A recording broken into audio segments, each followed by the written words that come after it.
Selamat siang, saya Pandu dari kelompok 6. Di sini kami akan mewawancarai terkait materi kami yaitu westernisasi di kalangan Gen Z.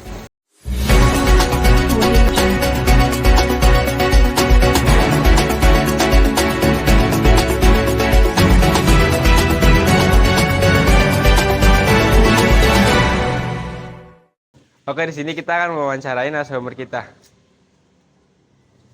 Kalau boleh tahu namanya siapa ya, Mas? Hanafi. Oh ya, Mas Hanafi. Menurut Mas Hanafi nih, bagaimana sih westernisasi di kalangan Gen Z sekarang?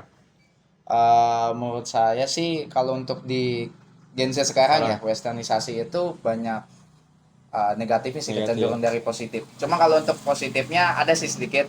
Ya contohnya kayak kreativitas, inovasi dan perkembangan kayak bisnis online. Cuman kalau untuk kayak negatifnya itu banyak sih, dia kayak budaya barat yang kayak ikut-ikutan. Terutama dari kita yang Gen Z yang sering hampir 24 jam nggak lepas dari HP, yaitu aplikasinya kayak TikTok misalkan ya.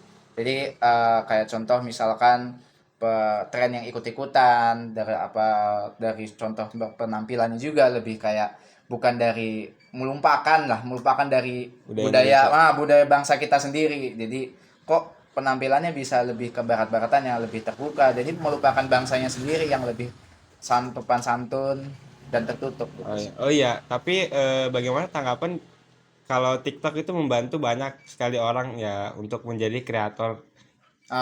Itu sih dari tergantung orang yang ini ya, jadi mindsetnya orang masing-masing ya. Jadi kalau misalkan pakai TikTok untuk mengikuti Tren. tren TikTok, apa tren, bukan tren TikTok, tren lebih Dan ke tren di kebarat-baratan ya, tadi westernisasi yang kebarat-baratan.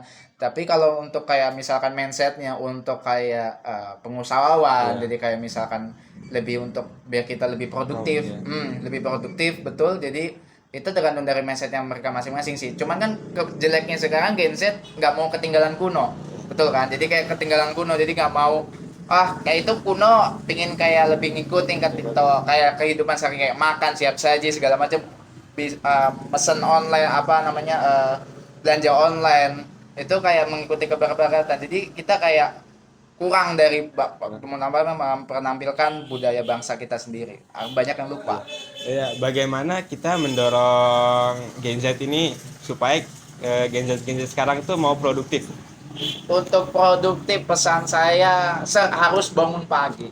Nah, menurut saya, karena bangun pagi itu paling susah. Tapi kalau misalkan habitnya bangun pagi, contoh dari bangun pagi itu udah hal yang produktif. Satu, meningkatkan produktif. Jadi dari hal yang waktu yang terbuang sih. Jadi kalau waktu yang terbuang kita untuk produktif, contoh kayak misalkan kita bantuin nyapu di rumah, nah itu udah melakukan produktif. Satu. Kedua, ya kegiatan apa aja, hobi misalkan main gitar, belajar gitar.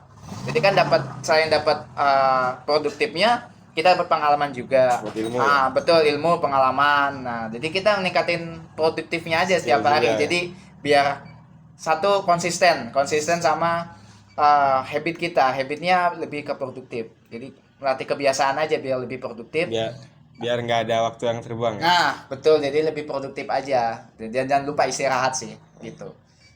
Itu aja. Ya, terima kasih Mas atas jawabannya. Nah, sama-sama. Itulah penjelasan dari narasumber kami. Saya dari kelompok 6. Assalamualaikum warahmatullahi wabarakatuh.